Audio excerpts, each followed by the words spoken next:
Hi, Rebecca. Welcome to the show. Hey, thank you. It's nice to see you, John. Oh, it's nice to see you too. And the camera looks really nice. You look very good on camera. You sound great. And Thanks. you're out in Colorado, if I'm not mistaken. Yes, yeah, I live here in Denver. Yeah. Ah, beautiful country. Beautiful country. I actually Yes. passed through Denver. Didn't spend enough time there to enjoy it, but man, I love the mountains. Yes. So you have written two books. Yeah, I have. Yeah. Well, before we go there, and it's a subject that's really cool, and I see them back there. You got one on the other side of you. Why don't you tell us a little bit about yourself, who you are, and how you got to the point where you started writing books and why? Well, so my day job is I am a judicial assistant with the Denver court system. I work for district court. I'm a clerk there. I've been there for about 20 years. Um, And I've been writing most of my life. I've always enjoyed writing and telling stories and stuff. I think probably my most earliest writings, I was writing mostly poetry. I did write a few songs and uh plays and things, but I wrote my first book when I was 14. I've just always enjoyed it. It's been a great creative outlet for me. It was a form of entertainment for myself. I kept myself busy and entertained that way. My parents weren't big into letting, like the TV be the babysitter. They just really wanted you to like learn and to explore and to be more creative. Hmm. So that's kind of how I spent a lot of my time was creating my own little, you know, stories and stuff. And so I think I wrote my first book when I was 14. Okay. Let's talk about your first book. It's called Hound Dogged, and it's part of a Hound Dog series. Let's tell me all about that. Yeah, so yeah, uh Hound Dogged is probably gonna be about 4 books. It was supposed to be 3, but it's looking like it's gonna be more like 4.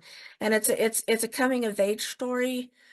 When you get right down to it, it's about 5 young men who form a rock and roll group in 1958 during the birth of rock and roll. Live in a small town of Madison, and um, it's just basically about them growing up and learning who they are, um, who they hope to become, and growing through music and their connection. There is some romance in there, of course, and things like that. But it's just I just thought it was a really cool place to start because that's the birth of rock and roll. And it has a lot of that going on in it. So it's really it's that's the premise of it. Yeah, birth of rock and roll. Well, neither you or I were there when that was happening. So, what was, when you were in the 80s writing your first book, were you listening to music from the 50s or were you listening to music from the 80s that in some cases kind of sounded like it came from the 50s? I've listened to a whole lot of different kinds of music. I don't I I like some of the 80s stuff, but I've always really liked the Beatles and I Hmm. listened to a lot of them, of course, and rock and roll, like the 70s rock and roll, Okay. things like that. I've always I grew up with the 50s music because that's what my parents like to listen to. Okay. So I've always kind of been listening to Yeah. it. Yeah. Yeah. Yeah. Same here. I was just thinking about the Stray Cats. That was an 80s band, and yet they were Yes. like doing the rockabilly Yeah. stuff that, I best going on in the 50s, way before my time. Yeah, they were really yeah, I love the Stray Cats. They're great. Yeah. Great band. Yeah. Yeah. So this is a fictional bunch of people. I mean, there's Yes. two bands here. One is called the Hound Dogs, and I guess that's the five people that we see on the cover there. Yeah. And then there's the Dice. What's that all about? There's some rivalry going on there. Yes, they're the rival band. The Dice are a group of well-polished, um, popular uh group that's about ready to make a record. They've got their first record contract and are gonna cut their first album. Uh, they come into the picture because one of the characters in the Hound Dogs, he's not really part of the Hound Dogs in the beginning. He's just um, a young man that they meet and they become friends with. And he's auditioning with the Dice to become Okay, their rhythm guitarist. I see. So that's how that starts anyway. And the leader of the Dice and the leader of the Hound Dogs kind of clash Oh yeah, that because happens for sure. I've been there. yeah. So because Joe is he's a showman, he's the front man, he's just well polished, he's very talented, has a clear vision of where he's going and all of that. And then John's, new at the game, is a young adult and doesn't kind of, it's just kind of floating around or doing whatever. Yeah. So so because, he just John sees that if Danny starts playing with the dice, that there's a good chance that Joe's going to squash his creativity Hmm. and is going to want him to be this little puppet and do what Yeah. he wants him to do when he wants him to do it. Yeah. Yeah. And so, Well, as you can tell, I'm a musician. Yeah, I got two yes. guitars back there. I made a living at it for about 6 years. It was tough. I did some touring back in the 80s, and I finally retired May 5th of 1990, and then went back to editing. I guess I say all that because if I was to write something about what the music scene of the 50s were like, I'd have to do a whole bunch of research, even though I know what the 70s and 80s are like. Right. So Mhm. did you do a lot of research just to get the terminologies right and all that? I did. Mm, I did. I mean, I watched a lot of, documentaries. I kind of had some knowledge of my own. Um, but yeah, I did a lot of research on the time, and I learned a lot about the 50s. I mean, there's just so much going on. It's more than just about Bobby socks and diners and that kind of thing. Leather jackets and poodle skirts. There's just so much that was going on that decade that I think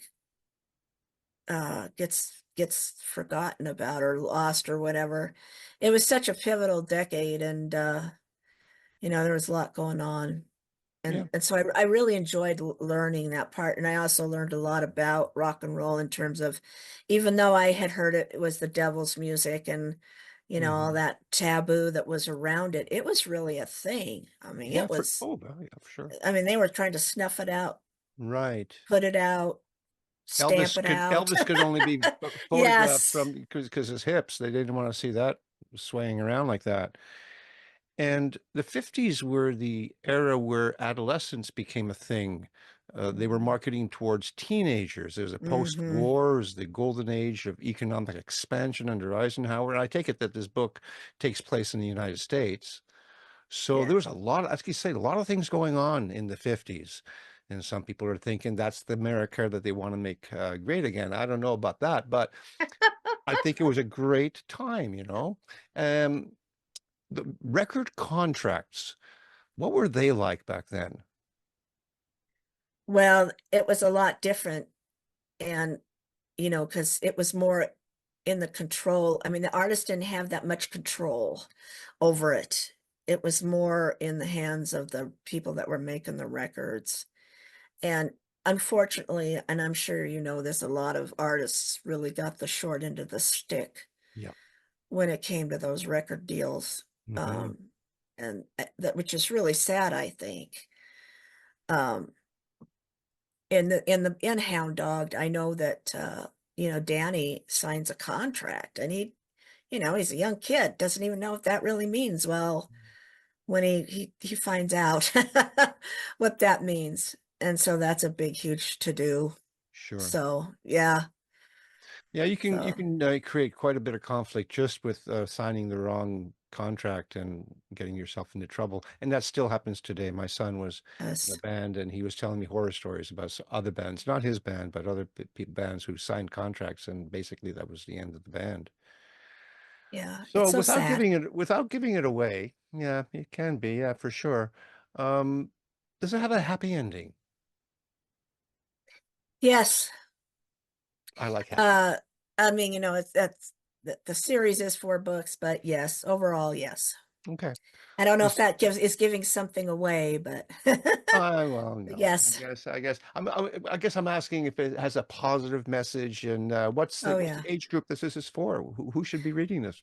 Well, because the characters are in their late teens, early 20s, it's considered to be young adult. Okay. I have had a lot of people that are older read it because for the nostalgia Mhm. reasons. They like reading about early rock and roll and all of that. Yeah. So I've had a really wide range of people reading it. Yeah. I don't even know if I've really hit the target audience of the young adults Hmm. because it seems to really resonate with an older audience right now. But the message is all about hope and Okay. Good. you know Yeah.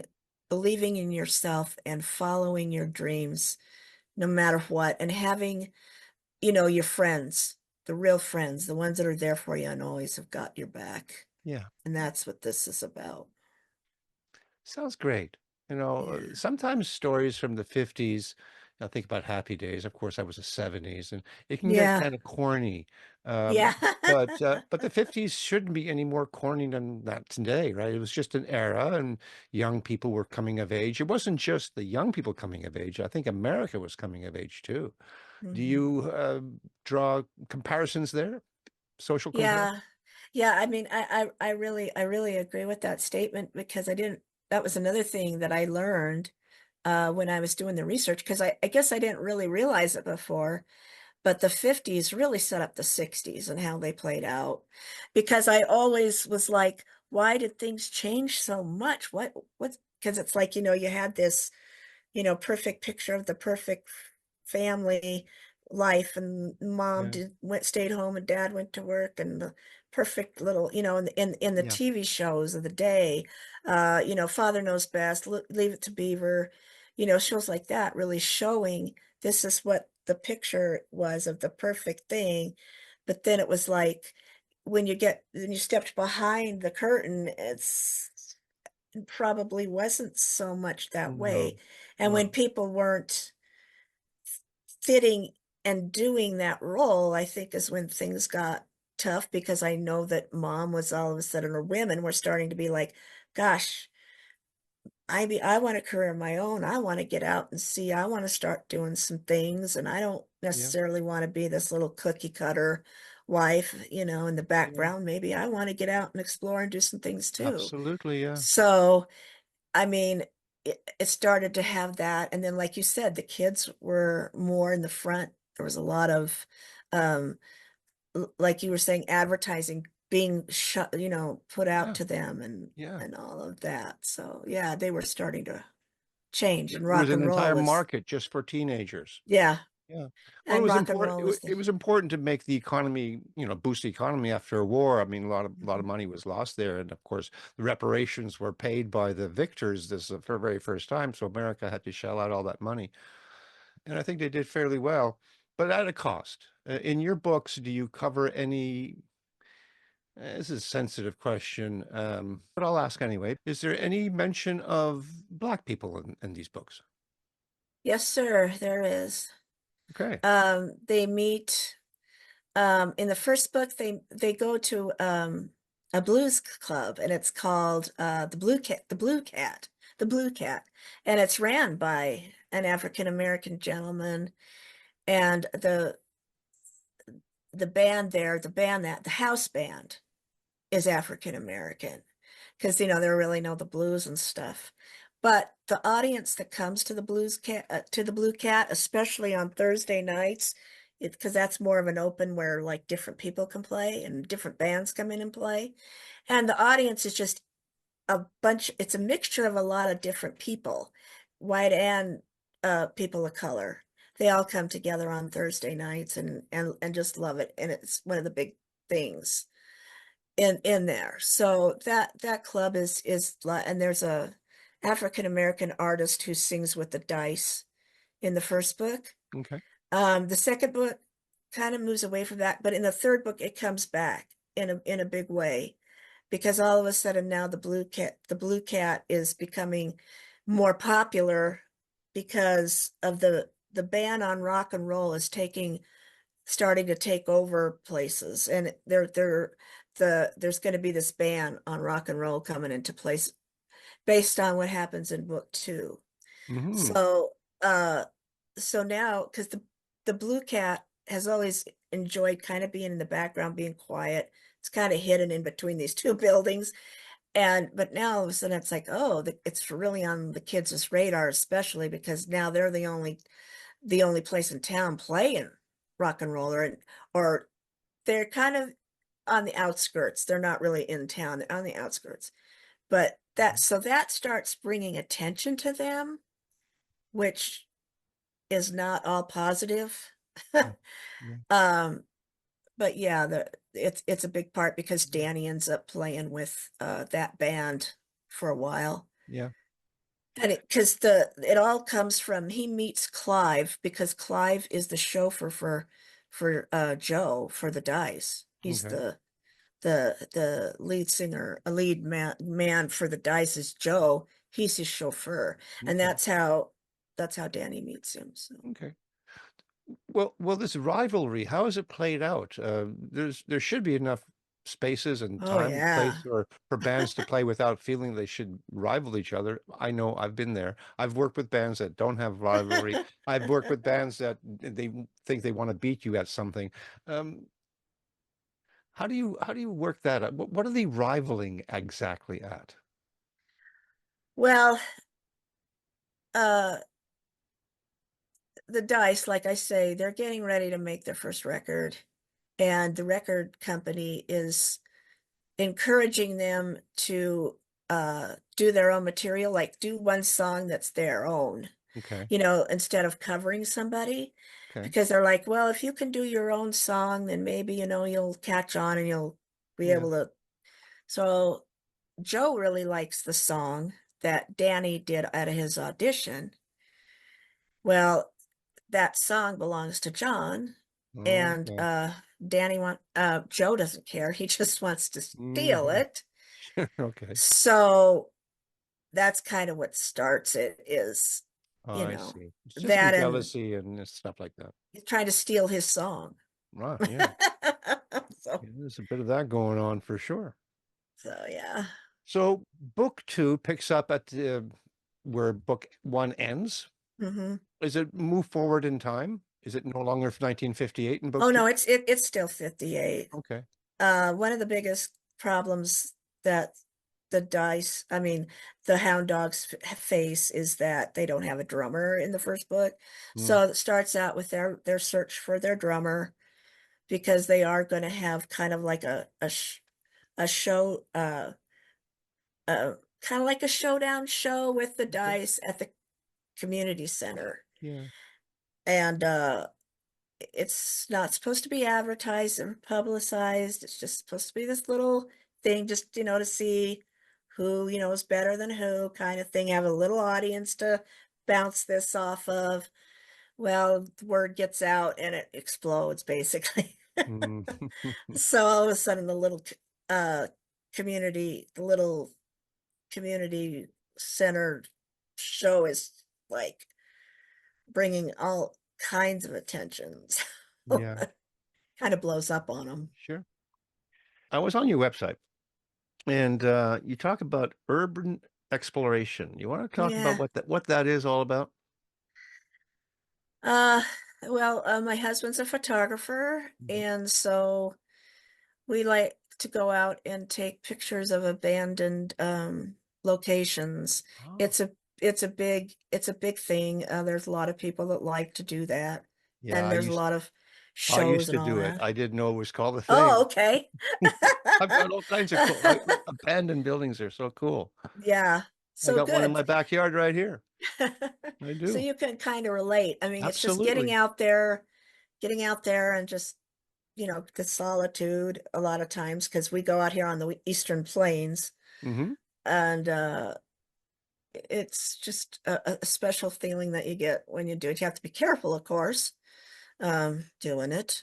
Yeah. But yeah, but we really There's a enjoy it. story about you and your husband in Mexico. You want to share that one? Yeah, we were on our way to Santa Fe.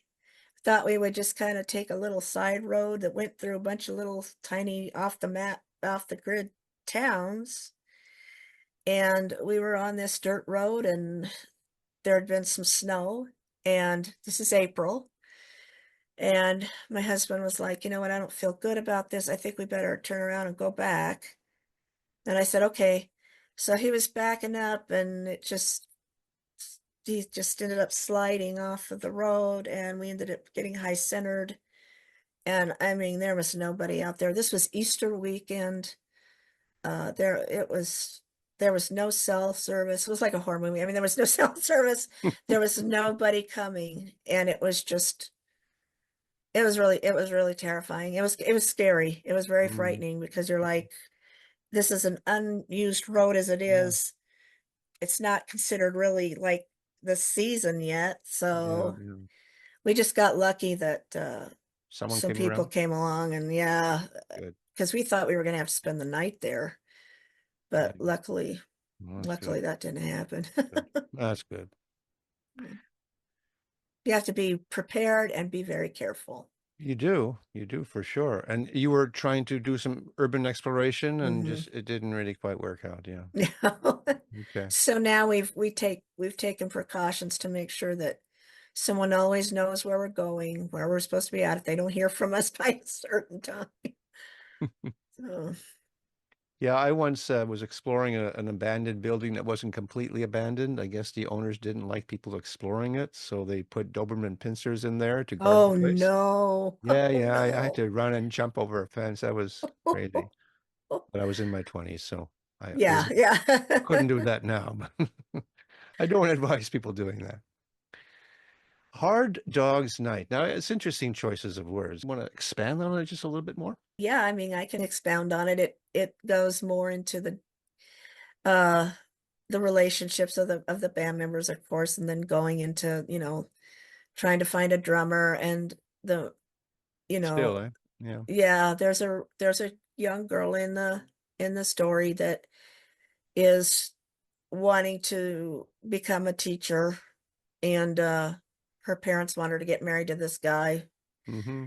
and turn her, and kind of cut short her path. Um, and it's a lot of it is about her struggle of trying to become, independent. She falls in love with one of the guys No, in the yeah. Hound Dogs, and so it's just it's a lot about her struggle and Okay. not wanting to be in that role Yeah. and marrying a guy that she's not that Yeah. Okay. So into. have you seen something like this in your life? Have you been around bands and seen some of the difficulties they have? Because I'm sure some of the difficulties even today with bands would be similar to the 50s. Of course, how it's played out is different. But it's, being an artist is a difficult thing to be. Do you know any artists? Do you know any musicians? Oh yes, yeah, I do. Actually, my husband was a guitarist back in the Okay, day in the 70s as well. cool.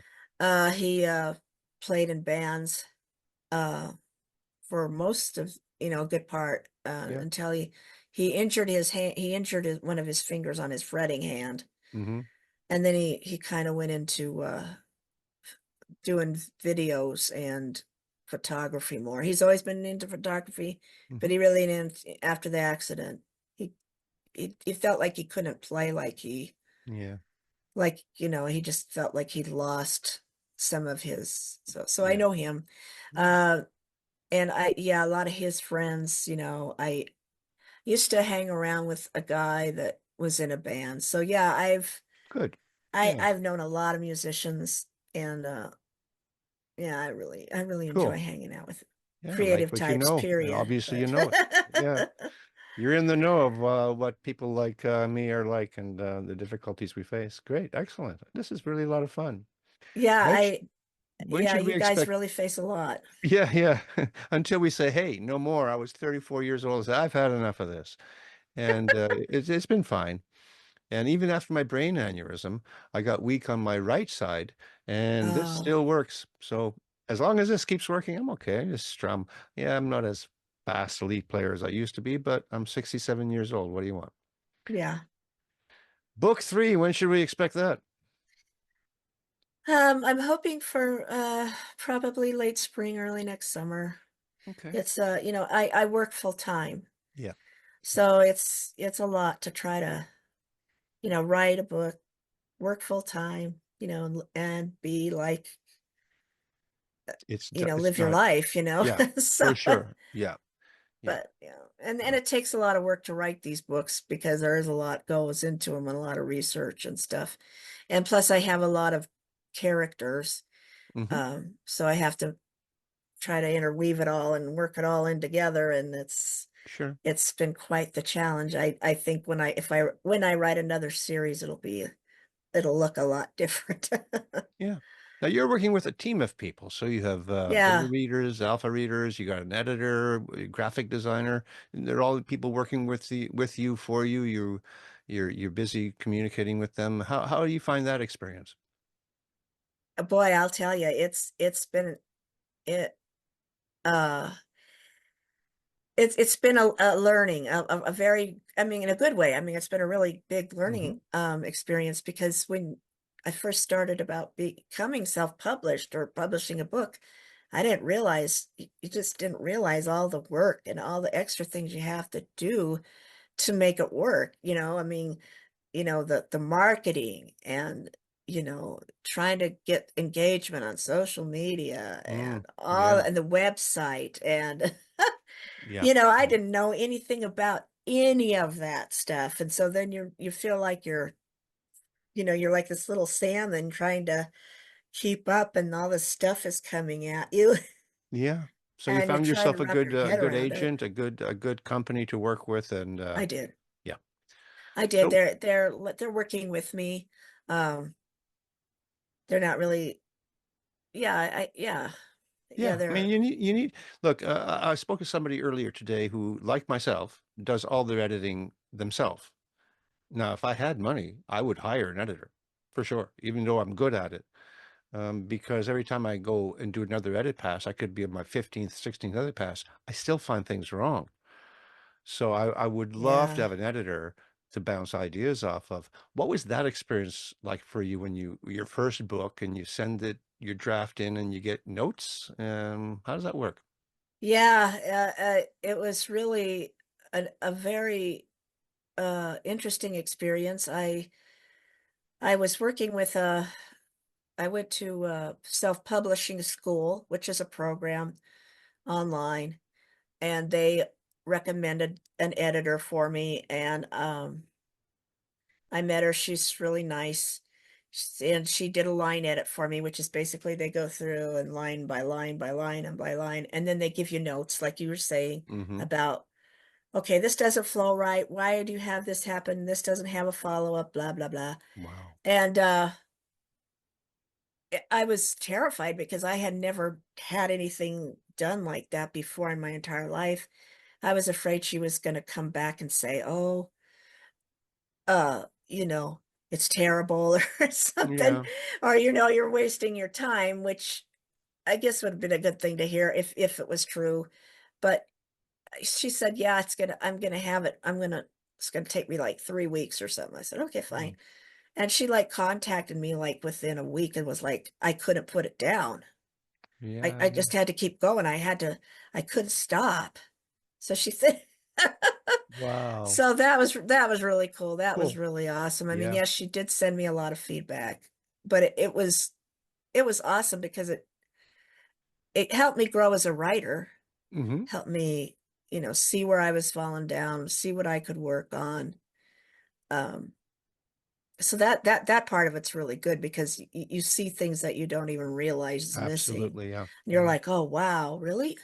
So, Here's one thing I did, and I just did that. I just discovered it, I guess, about 2 years ago. On Microsoft Word, you could have it read it back to you. Now, it's very stilted, obviously. Yeah, it's under review. Then oh, play, and then it'll read it to you in a male or female voice. oh, Very stilted. Sometimes can't pronounce the words, properly. But what it did do for me is if I missed words like as, in, of, at, where you're reading it mhm. yourself and you swear that it's fine, but when you hear it back going, oh, I need a of or a at or a is, those little two-letter words, and there's so many missing because our eyes, when we read something, it Yes, just fills in the blank. yes. Yeah. So that was, and another thing good for that for me was placement of commas, because even though it's stilted, there's an inflection that this machine is going to give me. And I was putting commas in all stupid places. So, yeah, so that really helped. Uh, Yeah, it won't yeah, edit the book for you, but it gives you an impression of right. where's it at? Because it's like, when you're writing it and you're working with it so much, Mhm. you don't see it anymore, I don't No, think. I you think there don't. comes a time where it's like, I don't even, you You could, become because grammar blind. yeah, Yeah. because you know how it's supposed to go. So I think it Yeah. just fills it in as you go, and Yeah. Yeah. it's tough. I think there's a word for it in psychology where our eyes just fill in the Hmm. empty blanks. All right. How far are Yes. you ahead in knowing what you want book three, four, five, and six to be? Well, I'm currently writing book three right now. Okay. Uh, and yeah, I know I pretty much know where the story's going to go. Now, Cool. getting it there has been quite the challenge because of all the different characters and all the different storylines that are going on.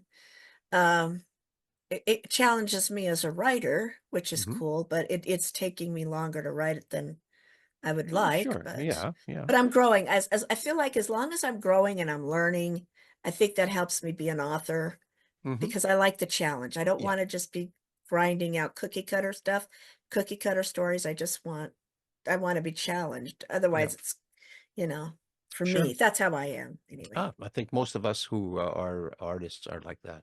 Yeah. Um, are you going to enter the 60s at any time with one of these books? Not with this series, no. No, it's always going to stay in 58, 59 kind of thing. Yeah. Where can these books be bought? They're available on Amazon, uh, and Barnes and Noble. The paperback's available on Barnes and Noble. But the Kindle version is because it's on Kindle Unlimited right now, both Okay. books. Okay. So they're on Amazon. It's interesting artwork. It's really captures the 50s. Yeah, it was done by a company called Nibble Art, Okay. Okay. and basically I just gave them the concept of what I was looking for. Especially on Hound Dogged, I wanted it to capture the personalities, because you've got the one guy on the far Mm-hmm. left, the Yep. far left. Yep. He's looks really clean cut, and that's Mm. James. And then next to him with the guitar is Danny. John's in the middle, and he's next to Jerry. Okay. And then Stu is on the end. Yeah. I So just noticed something on the Hard Dogs night cover. The fellow in the middle, he's got braces on. Did he have polio? Is that it? no, he actually has a birth his left foot was deformed Oh, okay. in birth. So in order for him to walk straight, and it's also uneven. It's Oh, shorter than his right leg. all So right. it's a platform shoe Okay. with a brace. Yeah. Yeah. That's Okay. Ronnie. And what was the reason for making him handicapped? I think it just added to his uniqueness because he's more than just his handicap. Okay. A lot of Okay. people look at him and think, oh, what, he's not worth anything. He can't do anything, but he's Right. really quite smart. He is an awesome drummer. Oh, he's Um, the drummer, is he? Okay. he's the drummer. Yeah, All he right. becomes the drummer. He's and he's really a Cool. great guy. He really brings Excellent. in a special element to the whole piece. Yeah. Nice. Nice. Well, Rebecca, if you have anything else you want to add at this point, I'd like to hear about it. Some final words. Do you have anything you want to say?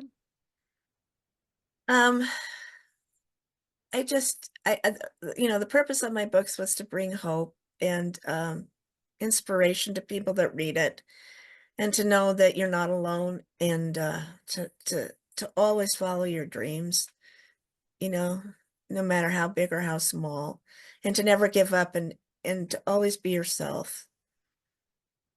This is a difficult time we're living in right now, and I think a lot of times there's a lot of negativity and negative, in you know, messages out there, Yeah. that I think sometimes it's important to really focus on the things that really do matter Mm, in this life, which is friendship and found family and wonderful. things like that. That's my I agree. message. I agree. And I have that that Good. same message I've had ever since I was a hippie. It's been a So hard, yeah. maybe as long as maybe if as long as there's enough of us out there trying to push this message, maybe we'll break through the It's got to work. It's got to work. And I think sometimes because there's so much negativity, there's got to be pushback and just shove it off to the side. Go be negative somewhere else. We're not gonna go back anymore. We're gonna go forward. So yeah, I really like the direction. I'm having very positive vibes from what's going on. I know that we're thank living in a you. difficult time, but I still feel very positive. So it's been a wonderful time talking to you because I It's really been get that awesome. I get Yeah. that vibe from you as well.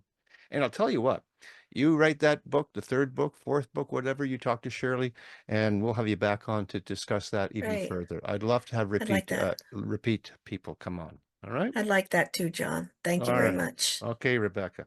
You take care of yourself. You too. Bye-bye. Bye.